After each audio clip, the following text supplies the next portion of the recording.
Student credit card का loan लिया, नौकरी नहीं मिली, फिर भी आया किस्त भरने का नोटिस। अब ऐसे में क्या करें?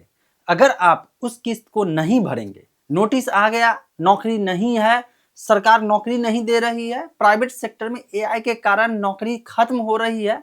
अब ऐसे कंडीशन में अगर स्टूडेंट क्रेडिट कार्ड या किसी भी सरकारी लोन का नोटिस आता है और आपके पास नौकरी नहीं होने के कारण आप जमा नहीं करते हैं, तो सरकार क्या कर सकती है? वसूल लेगी या नहीं वसूलेगी? क्या करना चाहिए? ये समाधान समझना जरूरी है और साथ साथ उसके पीछे हो क्या सकता है ये भी समझना जरूरी है। दोनों चीज समझे रहेंगे, आपको प्रॉब्लम नहीं होगी। अगर आपके पास पैसे नहीं हैं तो कैसे अपना ग्रेस पीरियड को बढ़ा सकते हैं, उसका तरीका क्या हो सकता है?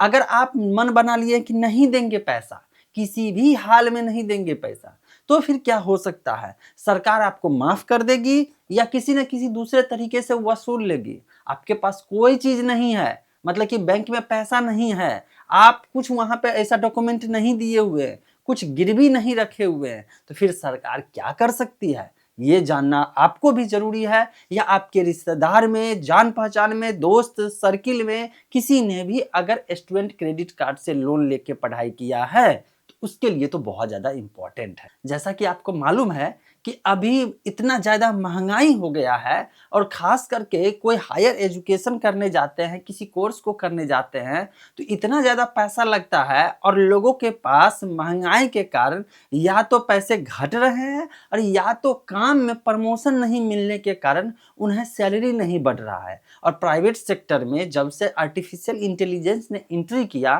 प्रमोशन तो दूर, ले ऑफ मतलब छटनी की संभावना हमेशा लटकते रहती है, हमेशा लोग डर में रहते हैं। अब ऐसे में उनके बच्चे अगर पढ़ाई करना चाहते हैं हायर एजुकेशन और महंगा कोर्स होने के कारण उनके पास अगर पैसा नहीं होता है, तो एक ही सहारा होता है और वो होता है स्टूडेंट क्रेडिट कार्ड। या अगर कोई गरीब है और वो चाहता है कि मैं अपने बच्चे को हायर एजुकेशन दिलवाऊं ताकि उसके परिवार में से कोई ना कोई ऊंची लेवल पे जा करके और वो कोई पोजीशन पकड़े और फिर उस परिवार को मजबूती प्रदान करे, लेकिन इस चक्कर में जब वो स्टूडेंट क्रेडिट कार्ड ले लेते हैं, अप्लाई करते हैं और कोर्स कंप्लीट भी हो जाता है। कोर्स कंप्लीट के बाद नौकरी मिल नहीं रही है, लोग सरकार को गलिया रहे हैं और सरकार को उधर गलिया रहे हैं और इधर स्टूडेंट क्रेडिट कार्ड का जब टाइम पूरा जाता है तो इसके बाद सरकार आपको देती है एक नोटिस और नोटिस के अनुसार ये है कि अब आपको उस स्टूडेंट क्रेडिट कार्ड से जो लोन लिए थे, चूंकि वो लोन था, उसका किस्त भरना पड़ेगा।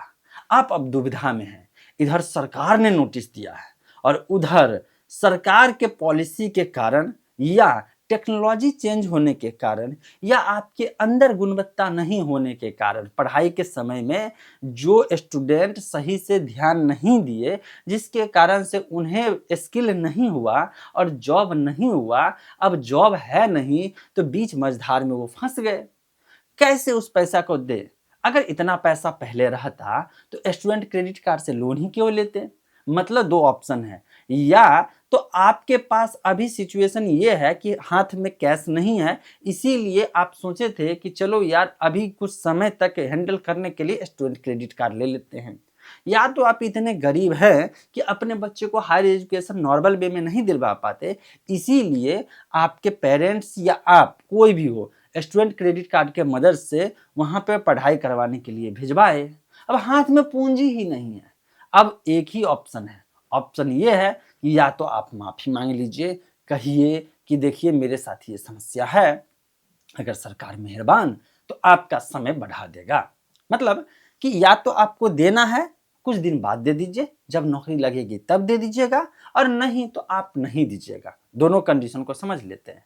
पहले हाथ पैर जोड़ करके माफी मांगिए और कहिए कि मैं अभी सक्षम नहीं हूं, मैं बाद में दे दूंगा। तो सरकार आपसे पूछेगी रीजन, कहेगी ऐसा क्या कारण है कि आप पैसा नहीं दे पाएंगे। आपका जवाब एक ही होगा कि मेरे पास नौकरी नहीं है। अब नौकरी नहीं है तो इसके लिए आपको एक तरीका अपनाना पड़ेगा। डीआरसीसी में जाकर के अनएम्प्लॉयमेंट का एफिडेविट मतलब कि शपथ पत्र आप जा करके वहां पे सबमिट कर दीजिए कि अभी आपको नौकरी नहीं मिली है। हो सकता है सरकार फिर 1 साल के लिए आपको ग्रेस पीरियड दे दे और ये तब तक करते जाना है जब तक कि आपको एक नौकरी नहीं मिलती है। चूँकि आप शपथ पत्र देंगे, झूठ तो बोलेंगे नहीं और झूठ बोलेंगे और उधर कहीं नौकरी लग गया और बैंक अकाउंट में पैसा आ गया और वो बैंक अकाउंट आधार से लिंक है। जहाँ आप जॉब करेंगे उसमें भी डॉक्यूमेंट लगा रहता है और जिसके कारण से जिस दिन पकड़ा गए तो इसके ऊपर आप तो 420 का मतलब कि फ्रॉड करने का तो केस होगा ही होगा और साथ में ब्याज सहित वसूल लेगा।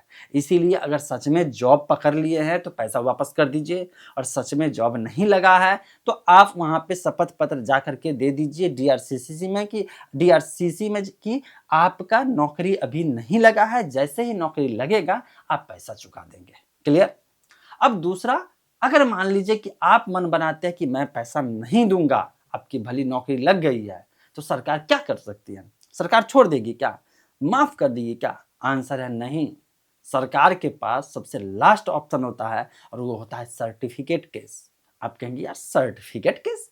आपका सर्टिफिकेट जब्त कर लेगा? नहीं यार, सर्टिफिकेट केस एक ऐसा केस है जिसे सरकारी केस कह सकते हैं। सरकार जब उसके ऊपर कोई बकाया होता है, मतलब कि सरकार को किसी का मतलब किसी के ऊपर, जैसे कि आपके ऊपर आपको पैसा देना है, आप लोन सरकार से लिए थे, इसीलिए आप ब्याज सहित उसको एक ईएमआई के रूप में पैसा को वापस करना है। जब वापस करना है और आप नहीं दे रहे हैं तो मतलब कि सरकार के नज़र में उसके जो कर्ज लेने वाले आप हुए, अब आपसे वसूली करेगी। तो सरकार वसूली करने के लिए सर्टिफिकेट केस करती है, सरकारी केस। इसमें जो सर्टिफिकेट ऑफिसर होते हैं या जो भी ऑफिसर ये होते हैं, उसका काम होता है पहले आपको घर पे नोटिस देना। नोटिस दे दिया, नोटिस देने के बाद अगर आप जमा कर दिए एक टाइम फ्रेम के बीच में, बहुत बढ़िया। नहीं जमा किए तो नहीं जमा किए तो इसके बाद इसका वैल्यूएशन एक सिविल कोर्ट का जो जजमेंट होता है या कह सकते कोर्ट केस का जो डिग्री होता है उसके बराबर होता है। इसका मतलब ये हो गया कि अब उसी सर्टिफिकेट केस के बदौलत सरकार आपके जुड़े हुए जितने संपत्ति है उसका कुर्की जब्ती कर सकता है और उसको बेच करके सरकार रिकवरी कर सकता है।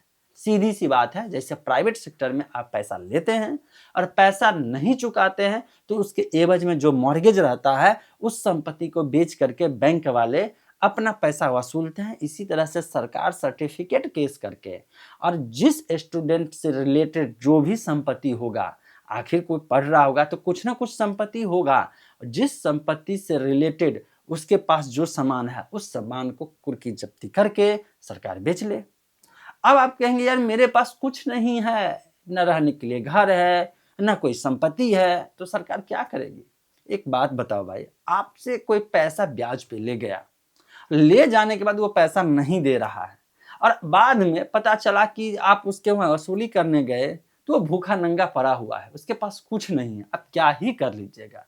आप खुद कहिएगा यार छोड़ो, इसके ऊपर दिमाग लड़ाने से कुछ नहीं होने वाला है, अपना ही नुकसान होगा।